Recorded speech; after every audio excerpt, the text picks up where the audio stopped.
What's going on? Sauce Familiar, SOSS, supporters stay silent. Y'all see what we walking up to. Don't judge me, I ain't got my tent. Don't judge me.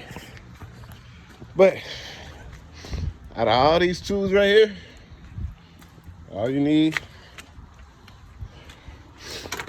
is just these three. Get your ratchet,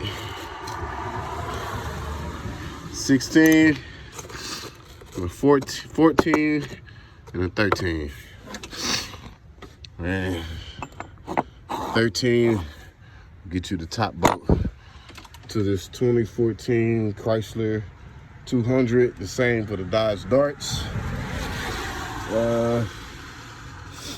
Yeah.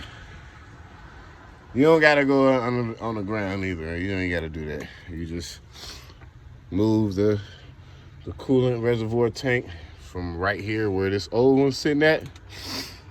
Then you take off this idler pulley so you can get to the bottom bolt, which is this one here. It's a 16.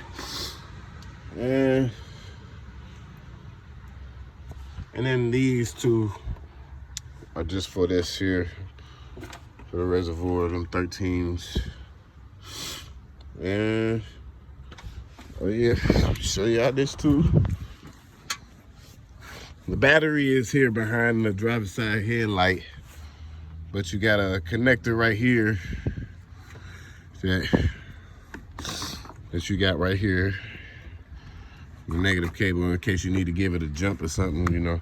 You got your positive right here, bam, and then the negative right here.